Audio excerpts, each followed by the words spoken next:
Let me begin by begging for your latitude, and those who are going to watch this video, I recommend watching it on 1.5 speed because I'm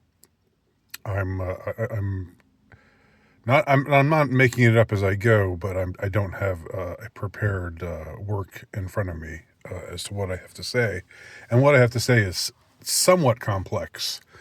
So, so fair warning, okay.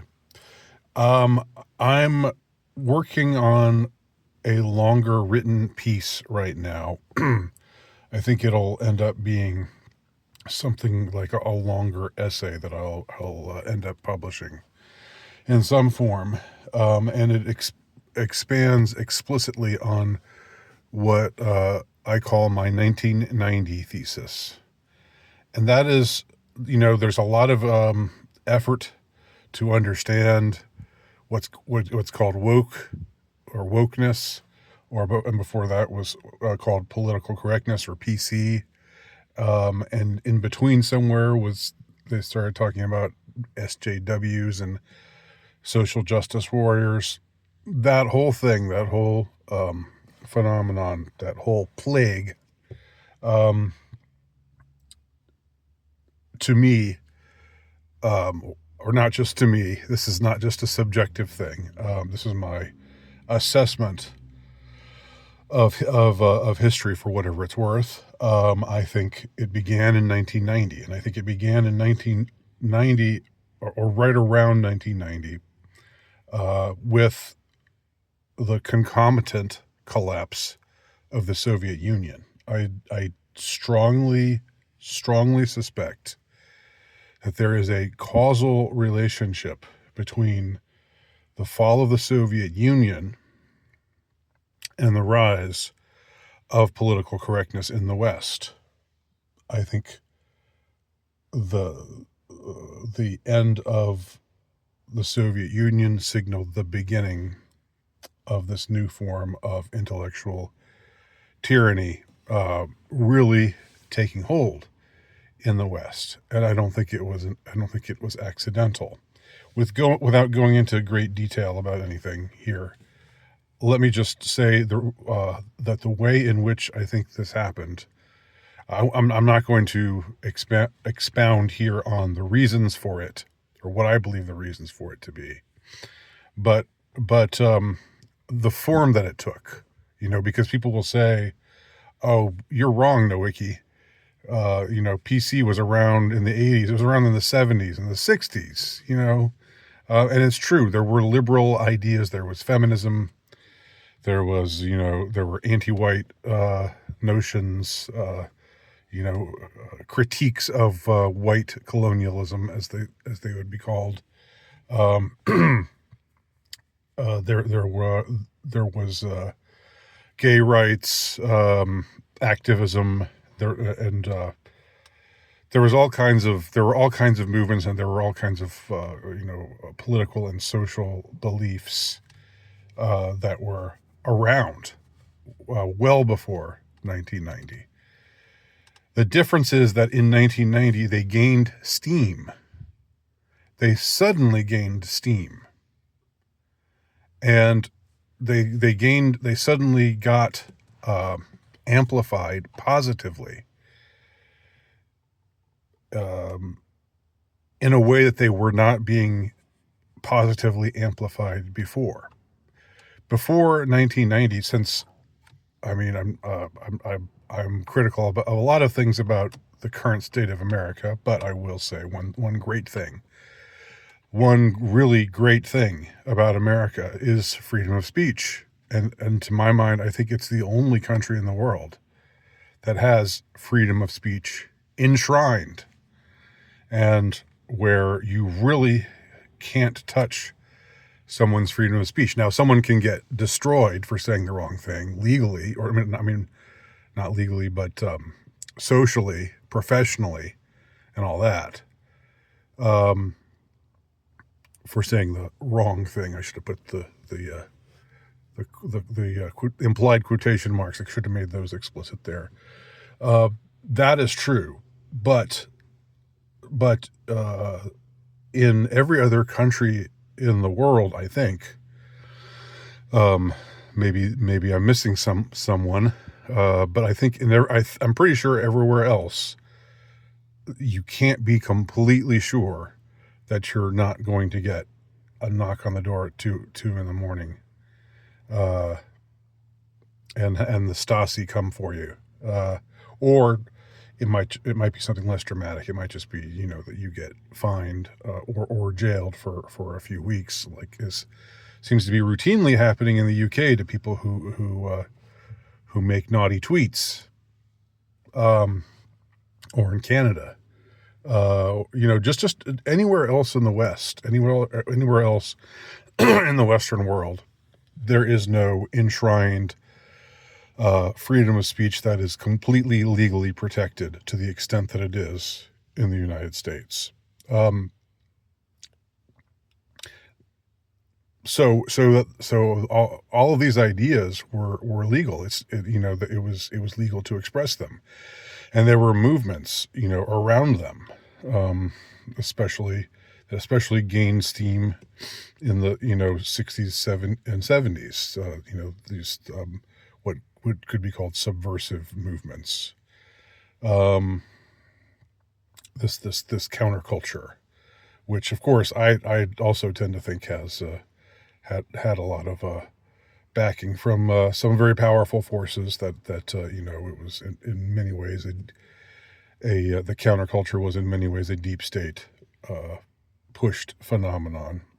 I agree with the author of Strange Scenes in the Canyon, or Weird Scenes in the Canyon, on that score. But in any case, the ideas of political correctness did not start to get amplified until right around 1990.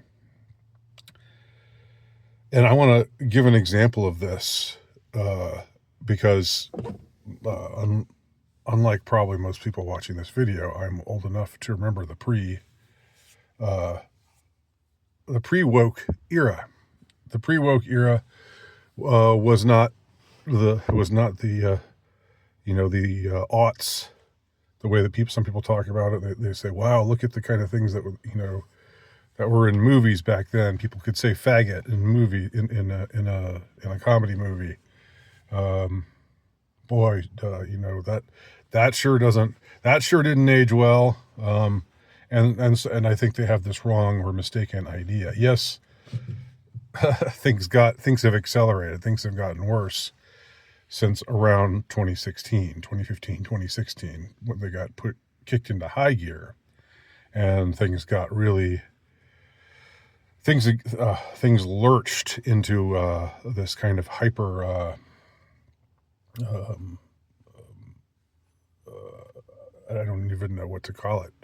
Things just all of the trends that were happening more slowly, more copacetically, and less coercively, suddenly got kicked into high gear right around 2015 up to the present. Now, they also accumulated a backlash, because there's always a backlash. Whenever there's an action, there's always an equal and positive reaction.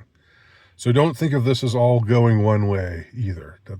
Don't be black-pilled, and don't be doom-pilled, and don't say, it's just going to get worse and worse. It's gotten worse and worse, and it's just going to get worse and worse, and there's nothing we can do about it, and we're cooked, we're done, it's over. Don't keep that shit away from me, okay? That kind of rhetoric. Can't stand it. But the truth is that it wasn't the aughts. It certainly wasn't the 90s, because I remember the 90s when political correctness started to take over, and it was like, what in the world? Why is this happening? Why is this being pushed from all these high places now? Why is it being given so much oxygen? Why are we, when the Atlanta Braves made it to the World Series in 1991, why are we being lectured about how demeaning the tomahawk chop is? in 1991. Nobody complained about things like that in the 80s, or if they did, people complained about it, but it didn't get the same kind of exposure or the same kind of approval. There are I don't know what should we call them, overlords. There are people who have the power to push ideas on the rest of us, and we're not immune to pressure to conform. Some of us resist it, some of us fight it, some of us are contrarians, or we see the lack of logic of something and aren't afraid to talk about it. Others just shrug and say, well, I guess this is the way things are right now, and I don't want to get in trouble, so I'm just going to go along with it. And I think that accounts for, unfortunately, maybe the majority of us, because we are, as human beings, we do want to fit in.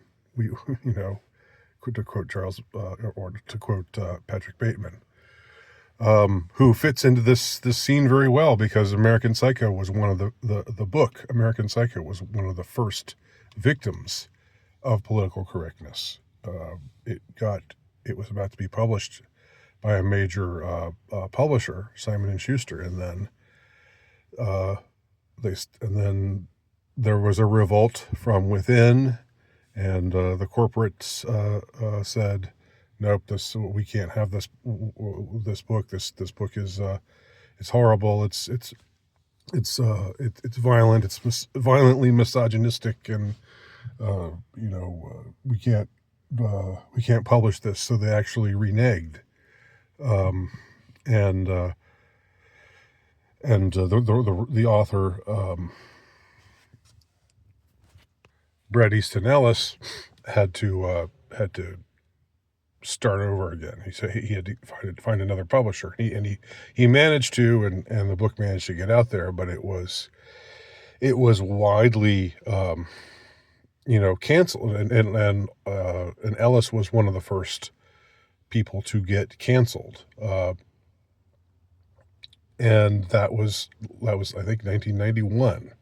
Okay, but just a mere 4 years prior to that, something happened, and that I want to talk about here. This is an anecdotal incident that I want to report, which to me shows how things were different before 1990, even as close to 1990 as 1987 was. Still, things were very different. I don't think anyone in the West anticipated that within 2 or 3 years the Soviet Union was going to be gone. Nobody saw that coming. There was some excitement about the possibility that the Cold War, there could be a thaw in the Cold War, with Gorbachev being interested in having talks with Reagan about reducing the nuclear arsenal, and with Gorbachev again pushing what was called glasnost, this idea of greater openness, more freedom within the Soviet Union. But the notion that the Berlin Wall was going to come down in late 1989, and that all of communism, the entire Eastern Bloc, was going to fall in 1990, and I guess officially in 91, although it was pretty much all gone by 1990.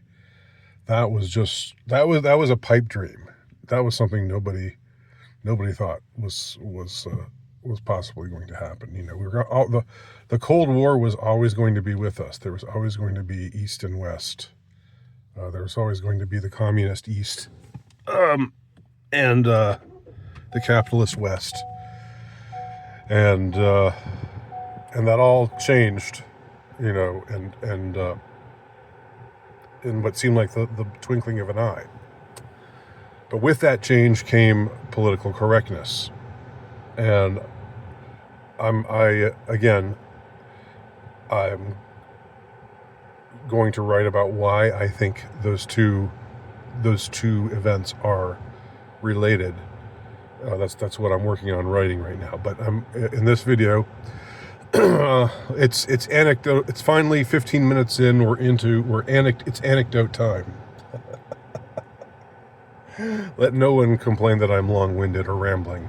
Let no one do that. I told you to watch this on 1.5 speed. All right. If you're bored, if you're thinking this is taking forever, come on, no, we can get to the point. Then I told you. I told you what you were in for, and you should have turned off a long time ago. So, in 1987, I was very much a liberal. I mean, I was a leftist. I was incredibly naive, and I didn't know. I was 16 years old. I didn't know what the hell I was talking about, like most 16-year-olds don't. But I had my little opinions, as a church lady would say. We have our little opinions, don't we? I had my little opinions. I carried around a copy of Marx's Communist Manifesto at my public school, and which was fairly conservative place. And I wanted to stand out. I wanted to show everyone where I really stood, and that I wasn't like them. And so that was that was what I believed in back then. And in 1987, I of course grew up in the state of Georgia, and the school I was going to at the time was a suburban high school just outside of Atlanta, in Metro Atlanta, and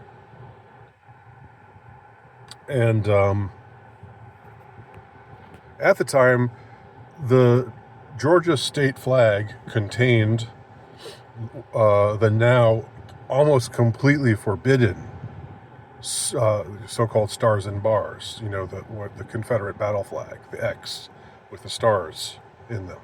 The design that I'm talking about. Today it's almost totally outlawed, and if somebody sees you flying that flag, they assume things about you. But in the South in the 1980s, it was just people were sort of more easygoing about it. Liberals still hated it, and I was one of them. I was against it. Liberals thought it represented slavery.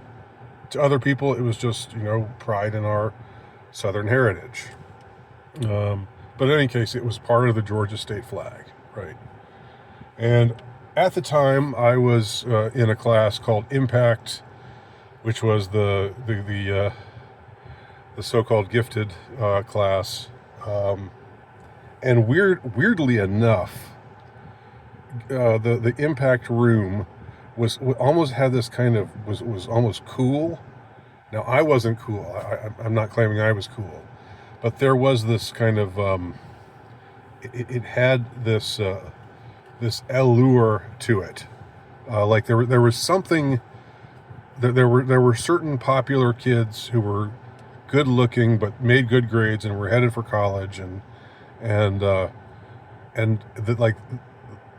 the Impact room was like the citadel for them. So so that's neither here nor there, but it's just kind of an interesting thing to note. And going to Impact every day was for that 50 minutes or so of classroom time. It was during second period for me. It was like you could catch your breath there. It was you could take a break from all of this like rigid kind of high school, keep to the right side of the hall, follow the dress code, blah blah blah. We still had to follow the dress code in the Impact room, but I hope you know what I'm saying. It was a more laid back kind of atmosphere. There were couches that you could sit on, and people could have conversations as long as it didn't get too disruptive. And everyone had a project they were working on, and they had to put a certain amount of time in on that project. And then at the end of the semester, you would present something relating to your project. That was the whole.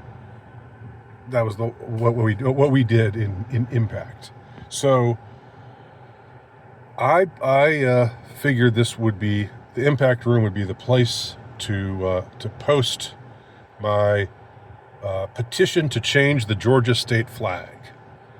I made an argument for why the Georgia state flag ought to be changed, and I put it up on the bulletin board in the Impact Room, thinking that, and left room for some signatures. And I don't know.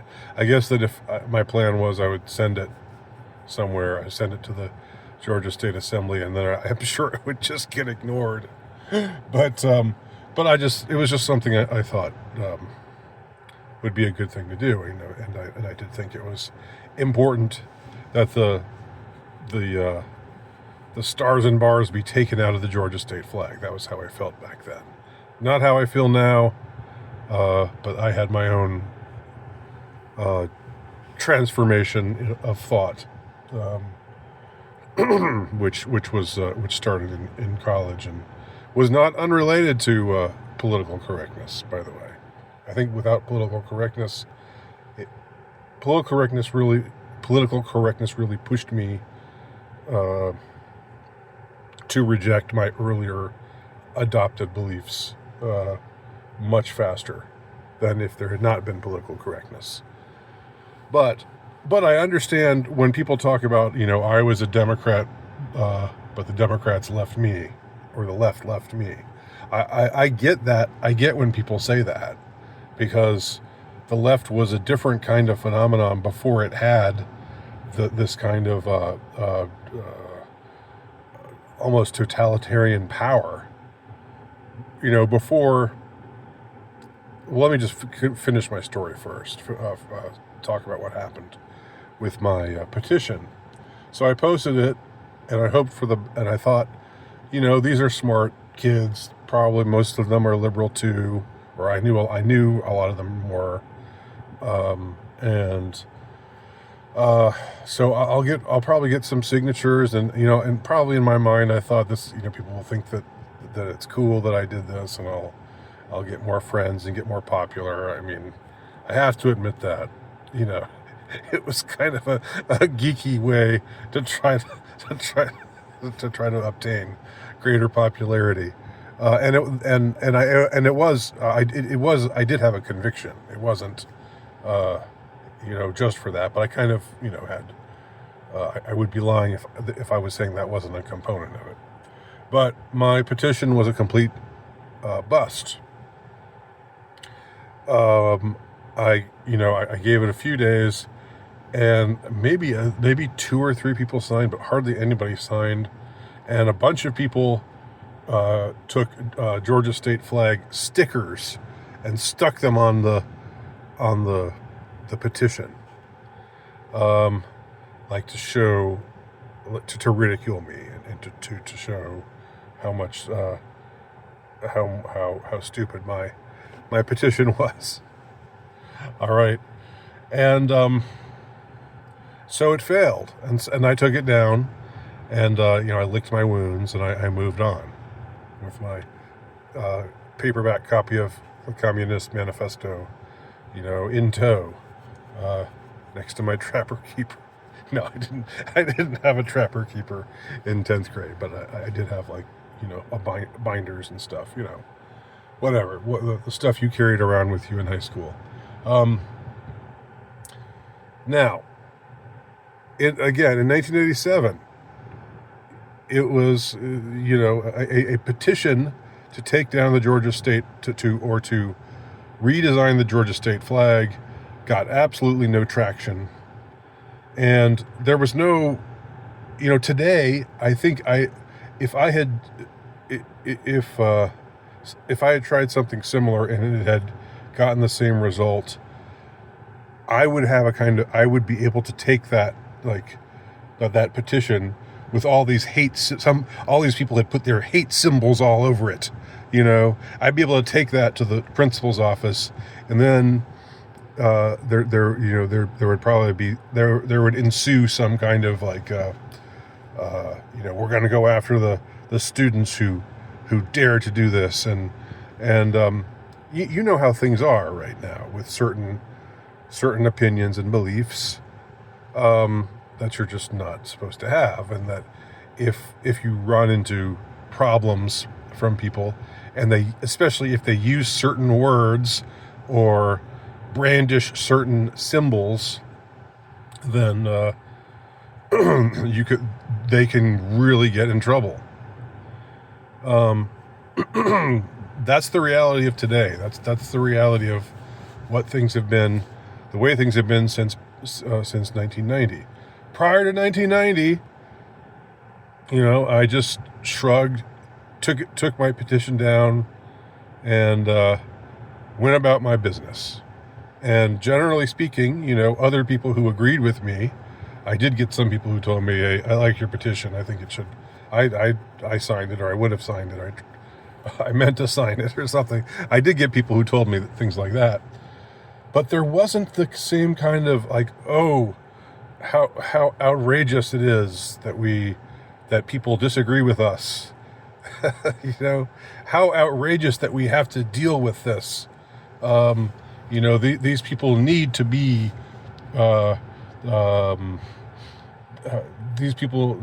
need to be brainwashed into believing the things that we know to be true. There wasn't that kind of manufactured outrage about this subject. It was just, where do you feel about this Georgia state flag? Well, here's the argument for keeping it. Here's the argument for changing it. And if you feel one way, that's interesting. If you feel the other way, that's interesting. And and there you go. And didn't we have an interesting debate? It was that kind of thing. We learned a lot in this debate, and we had a lot of people express very interesting ideas on both sides, and I mean that was the spirit of things back then. All right, there wasn't this we got to go after the people who we think are bad and make them change their minds, or else cause them to be absolute pariahs from polite society. Take away their bank accounts. Ensure that they get fired from their jobs. That there wasn't that same kind of rabid mentality. But there was still liberalism. It didn't have the same kind of power, and it claimed at the time to believe in non-coercion, or non-coercive tactics as one of its tenets. If you were a liberal, you were in favor of freedom of speech, no matter who was getting their speech infringed upon. Right? You were in favor of those sorts of things, and I think for some people who were liberal or called themselves liberal at the time, they might have just been lying, or being disingenuous, and that as soon as they got power, they would crack down on freedom of speech.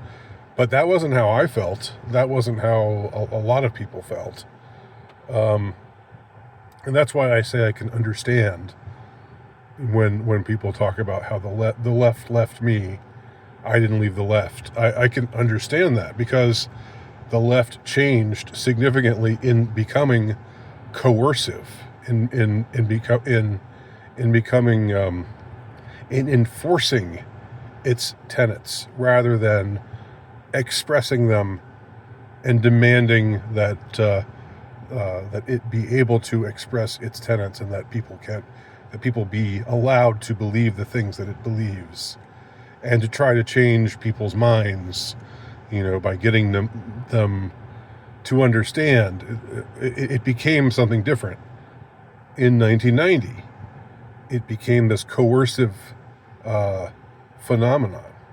Not immediately, it gained steam through the years. It was in 1990 that we first started to hear about how you don't really have a right to this opinion. If you're a straight white male, you don't really have a right. Your opinion doesn't count. If you don't think the tomahawk chop should be banned, your opinion doesn't count, because you're just a white male, and a straight white male too, even though for the Indians saying, "Hey, we're not gay. Don't imply that we're gay." That's what they would have said at the time. But yeah, so that's just an anecdote to illustrate what was going on, and thank you for sticking through this whole thing. I'll maybe make a shorter video of this with just the anecdote later, but thanks for watching.